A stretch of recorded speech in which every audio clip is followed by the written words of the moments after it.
Bonsoir à tous. Je m'appelle Jessica Roland, j'ai 32 ans, aujourd'hui d'ailleurs. Et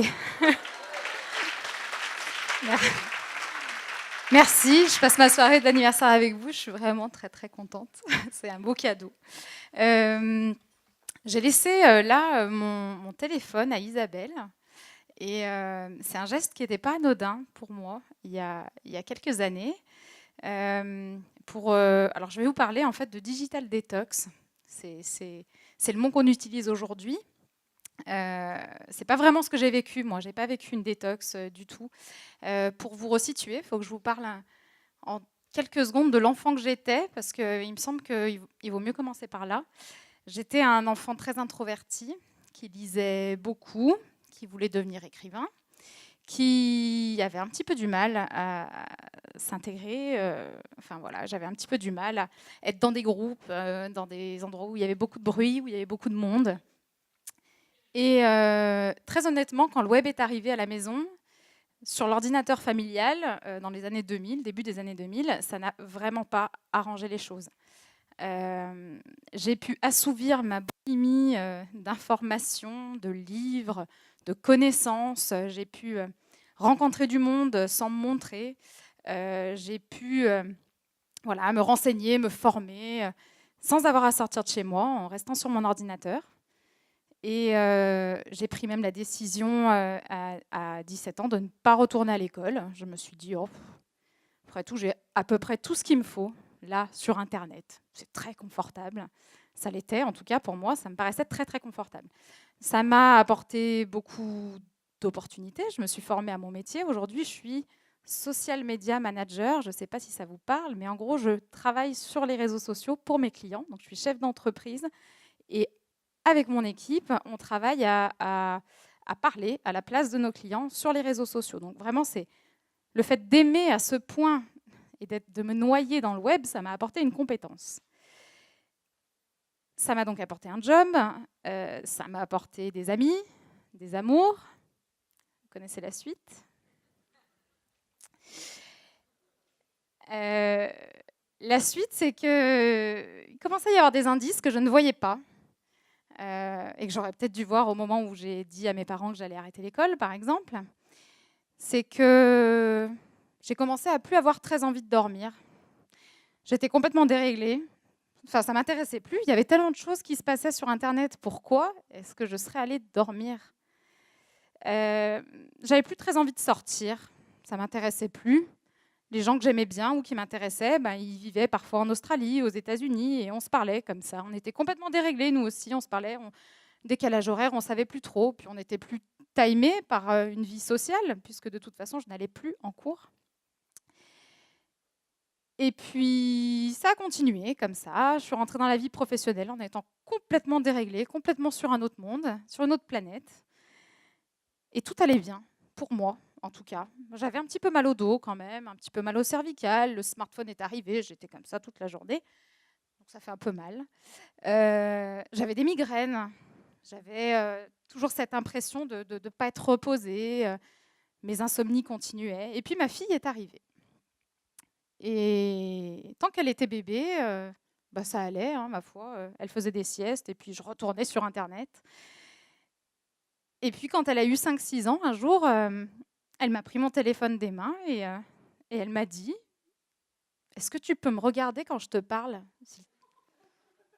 Et j'étais extrêmement vexée déjà. Heu et en fait, je sais pas, c'est ces moments de vie. En fait, elle m'a donné la claque dont j'avais besoin puisque tout le monde me disait: «Est-ce que tu peux me regarder quand je te parle ?» Tout le monde me le disait, en fait, et je ne l'entendais pas. Tout le monde me parlait, me disait des choses intéressantes, et puis au bout de 10 minutes, je n'arrivais plus à me concentrer. Je ne m'en rendais pas forcément compte. J'allais voir un film au cinéma, et puis en fait, au bout de 30 minutes, j'arrêtais pas de chercher quelque chose sur mon téléphone. Enfin, j'étais complètement accro, en fait, et c'est ma fille qui m'a donné cette claque. Et j'ai culpabilisé en me disant que j'étais peut-être pas une bonne maman puisqu'elle me parlait puis que j'étais incapable de l'écouter. C'est elle qui me secouait en me disant: «Mais regarde-moi, s'il te plaît.»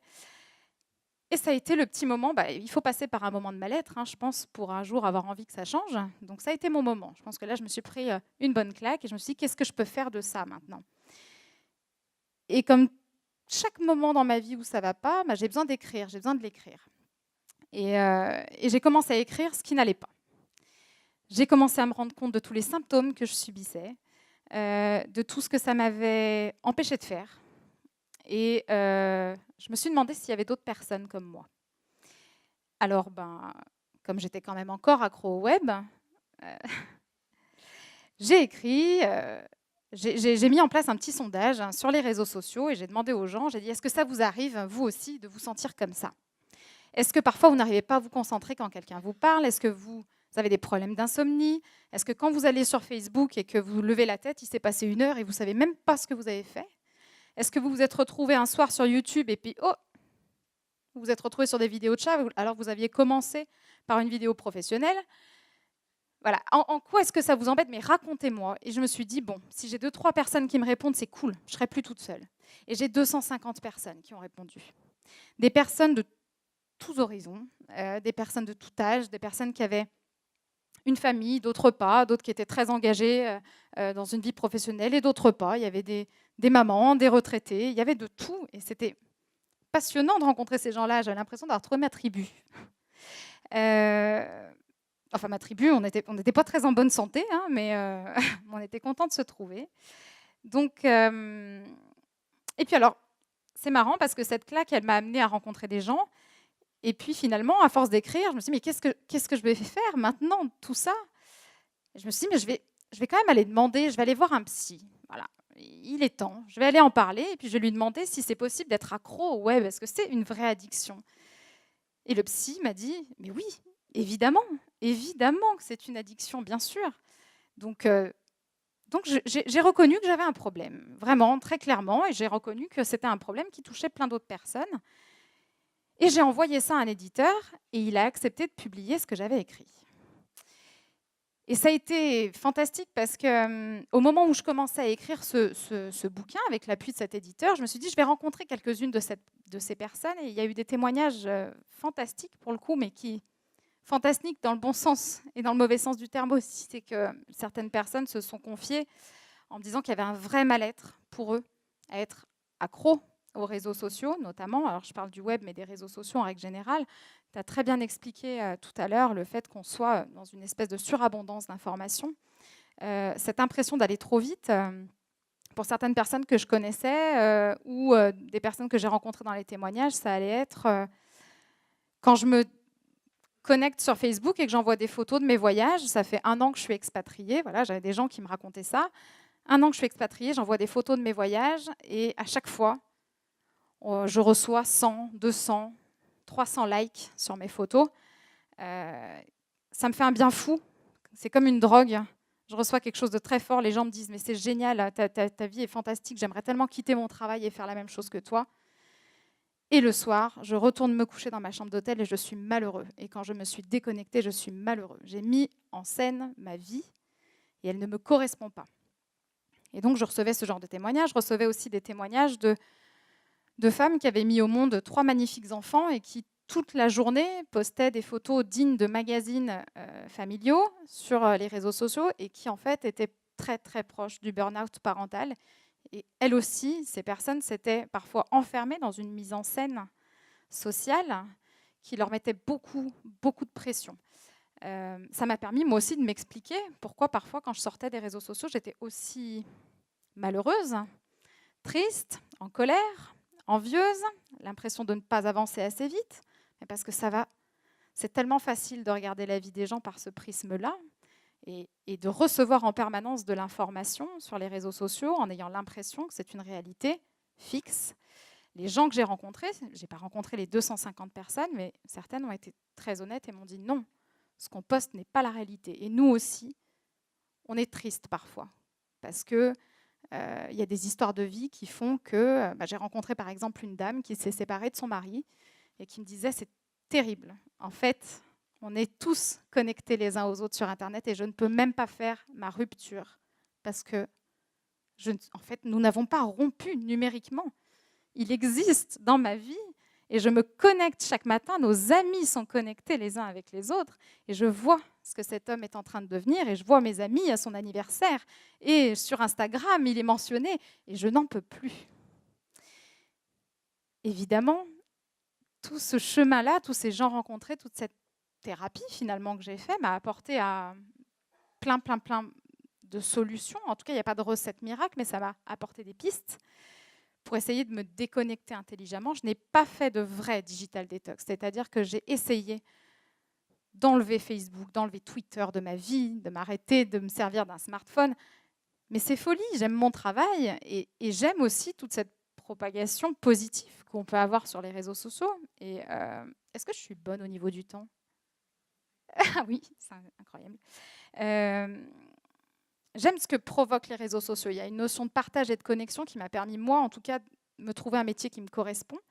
À aucun moment, j'ai voulu que ça s'arrête. Je pensais que ce n'était pas la bonne solution. Et donc, j'ai été en quête pendant 3 ans d'un équilibre. Ce n'est pas tous les jours facile, mais le livre, notamment l'écriture du livre, m'a permis de tester plein de choses. Donc, la méditation, des exercices de pleine conscience, reprendre le sport, sortir pour de vrai, avec des vrais gens, et me rendre compte effectivement que ce qu'ils postent n'est pas forcément la réalité. Ça paraît des choses très très basiques parfois, hein, mais en fait, quand on est enfermé dans un monde virtuel, c'est un vrai renouveau, c'est une vraie renaissance. Et il n'y a qu'une chose qui peut contrer ce type d'addiction, je l'ai appris, ça s'appelle la thérapie par la concurrence. Ce n'est pas une drogue comme l'héroïne, hein, on ne peut pas trouver des substituts pour se soigner. La seule possibilité, c'est de trouver des choses dans la vie qui vous font suffisamment vibrer pour que vous n'ayez plus envie d'être happé en permanence par vos notifications. J'ai donc désactivé mes notifications pour toujours. Aujourd'hui, ce n'est plus mon téléphone qui régit ma vie, c'est moi qui utilise mon téléphone quand j'en ai envie. Et pourtant, mon métier devrait logiquement obliger à être connecté en permanence. Et cette opportunité et toutes ces recherches que j'ai faites sur les réseaux sociaux m'ont permis de conclure une chose assez simple, c'est que les réseaux sociaux sont conçus pour que vous y passiez un maximum de temps. Leur objectif prioritaire, c'est de vous retenir sur les plateformes. On fait tout pour qu'une vidéo démarre alors que vous ne l'avez pas demandé. On fait tout pour qu'on vous suggère du contenu qui a été décidé, entre guillemets, sur la base de vos centres d'intérêt. Bref, tout est fait pour que vous gardiez le maximum de votre temps disponible et de votre cerveau disponible sur les réseaux sociaux. C'est un fait, une fois qu'on le sait. On peut trouver des solutions pour ne pas se laisser attraper par le système. Enlever ces notifications, c'était un début. Il y a eu plein d'autres choses. La thérapie par la concurrence, ça voulait dire tester aussi plein d'activités. Les gens que j'ai rencontrés là, dans les témoignages ont fini aussi par faire descendre la pression à un moment donné. C'est comment on fait pour s'intéresser à d'autres choses et jusqu'au moment où on découvre qu'on n'a plus besoin de consulter son téléphone. Donc voilà, c'est des exercices de tous les jours, il n'y a pas de solution miracle, mais en tout cas, mon but aujourd'hui, c'est de vivre dans cet équilibre en permanence. Ce que ça a provoqué chez moi, c'est que je ne suis plus accro, et ça c'est déjà cool. Et ça m'a donné envie aussi de changer ma façon de travailler et d'apprendre aux gens, notamment dans la sphère professionnelle, à communiquer, parce que c'était mon job de base, à communiquer différemment. On dit aujourd'hui aux entrepreneurs, aux entreprises, qu'il faut être surprésent, que c'est ça la norme, qu'il faut connecter 24 heures sur 24. Aujourd'hui, sur Twitter, si on a eu un problème avec son avion, avec sa valise ou peu importe, on écrit un tweet et on s'attend à une réponse dans l'heure. Il y a des secteurs où il y a des équipes entières qui travaillent pour que jour et nuit, vous puissiez avoir des réponses à vos questions sur les réseaux sociaux. Moi, j'ai pris le pari avec mes clients de trouver d'autres façons de fonctionner, d'être dans une performance raisonnée. C'est mon but aujourd'hui. Donc finalement, toute cette expérience, toute cette addiction, ça m'a permis de proposer d'autres services aussi à mes clients et d'autres façons de fonctionner. Il faut accepter aussi parfois qu'on puisse fonctionner à contre-courant et faire en sorte quand même que ça roule. Les réseaux sociaux, c'est un des exemples, mais je pense que sur le web, on n'est pas obligé d'être dans la surenchère en permanence. En tout cas, ces années-là où j'ai ralenti m'ont permis de me rendre compte que j'avais des meilleurs résultats au final. Donc les clients aussi, Ce qui veut bien dire qu'on nous, je dirais pas qu'on nous ment, on nous dit qu'il faut être là en permanence, qu'il faut communiquer en permanence, qu'il faut être présent pour tout le monde en permanence. C'est pas vrai, tout simplement. On est bon? Eh bien, merci. Merci pour votre écoute.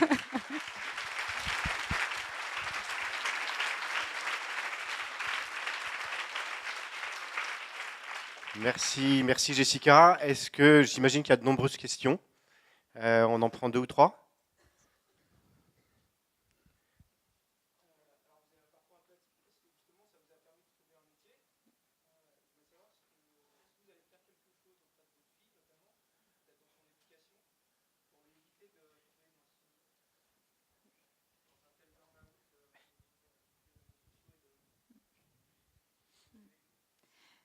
Oui, et le fait que ce soit elle qui me mette un petit peu cette claque, clairement me fait réfléchir tous les jours à ça. Là, en ce moment, bon, elle a 9 ans, donc elle me demande un smartphone, par exemple, parce que ses amis dans sa classe en ont déjà un. C'est non, je suis obligée pour le moment, parce que je ne pense pas qu'elle ait l'âge aujourd'hui pour se restreindre. En tout cas, enfin, son comportement aujourd'hui me laisse penser que ce n'est pas encore le cas, même si bientôt ça le sera. Moi, l'ordinateur familial, il m'a été complètement livré. Alors après, sans aucun jugement ni critique de mes parents, le web est arrivé chez nous et ça a été comme ça dans la famille. On s'en servait comme on voulait et moi, j'étais connectée jusqu'à 4 heures du matin. J'ai le recul pour dire que ce n'était pas une bonne chose. Eux ne l'avaient pas. Donc évidemment, elle a des heures où elle peut regarder un écran et d'autres non. Je compose vraiment comme je peux, mais en lui montrant qu'il y a d'autres choses à faire. Donc c'est des choses hyper simples, mais moi par exemple quand le web est arrivé, je me suis dit que j'allais me dispenser d'aller à la bibliothèque parce que j'avais tout ce que je voulais, toutes les informations que je voulais sur le web. Et ben, mon travail aujourd'hui, c'est de lui montrer que non, il y a des heures d'ouverture, il y a une vraie vie, il y a des vrais gens, il va falloir y aller, quoi. Mais bon, c'est un travail de tous les jours. J'ai une question pour toi, Jessica. Tu nous as décrit les symptômes de ce que tu vivais. Il y a un autre symptôme aussi, je crois, quand on est trop connecté, c'est la peur de rater l'information, ce qu'on appelle fear of missing out, c'est ça? Ouais, le FOMO. Le FOMO, oui. Alors, est-ce que c'est quelque chose que tu ressentais aussi? Et si oui, comment est-ce que tu as dépassé cette peur? Oui, c'est vrai, tu as raison. Oui, c'est quelque chose que j'ai beaucoup ressenti.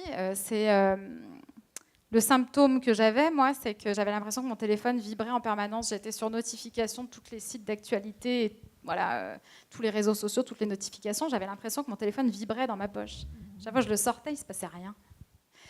Et donc, en fait, j'avais tellement peur de manquer une information que je dégainais mon téléphone en permanence. Et j'ai installé un jour une application qui m'a montré que j'étais allée sur Facebook, enfin j'avais sorti le téléphone et j'étais allée sur Facebook 17 fois en 1 minute. En fait, je pense que j'étais une machine à dégainer mon téléphone parce que j'avais peur, en fait. J'avais peur qu'il me manque quelque chose et qu'il y ait une information qui soit passée au travers et que du coup, je puisse plus conseiller mes clients comme il faut ou plus être au courant de quelque chose d'important, en fait. Et qu'est-ce que j'ai fait? À travers toute cette thérapie, j'ai désactivé toutes mes notifications. Ça a été très dur. Au début, je continuais à sentir mon téléphone et là, c'était impossible. Il n'y avait pas de vibration de toute façon. Donc, je me suis vraiment rendu compte à quel point j'étais atteinte. Mais il faut le temps. Il faut le temps. Je pense qu'il faut accepter. On se culpabilise énormément quand on a ce genre de symptômes. Étudier la façon dont fonctionnent les réseaux sociaux, par exemple, moi, ça m'a beaucoup aidé à déculpabiliser. Tout est fait pour qu'on ressente ces symptômes à terme. Ce n'est pas non plus complètement notre faute si à un moment donné, on est sur une pente addictive. Donc moi, tout ce que j'ai testé pour m'éloigner de mon téléphone, tu vois, je ne l'ai pas là. Il est là. Ça m'a aidé, mais ça a pris du temps. Y a-t-il d'autres questions?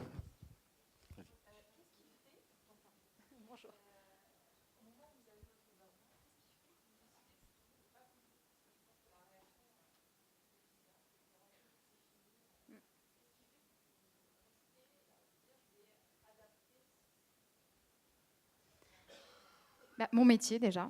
Clairement, si je décidais de tout couper, il fallait que je fasse une reconversion professionnelle. Et foncièrement, je pense qu'il y a vraiment des très bonnes choses à faire sur le web. Je ne pouvais pas nier tout ce que ça m'avait apporté de positif aussi. J'ai essayé, toutefois, j'avais désactivé, à un moment donné, j'ai désactivé tous mes comptes de réseaux sociaux, donc j'étais introuvable. Mais au final, je pense que dans ma tête, j'étais pas prête. C'était pas la bonne solution. J'ai trouvé ma solution quand j'étais vraiment prête mentalement à arrêter. Et au final, c'est à ce moment-là que j'ai trouvé d'autres centres d'intérêt. Au final, j'avais tout coupé au début et je ne pensais qu'à ça. Donc c'est là que je me suis rendu compte que ce n'était pas la solution. Il y avait un travail sur moi à faire qui était certainement plus profond. Ça répond à la question. Une dernière question avant de passer. Vas-y, allez-y. Pardon.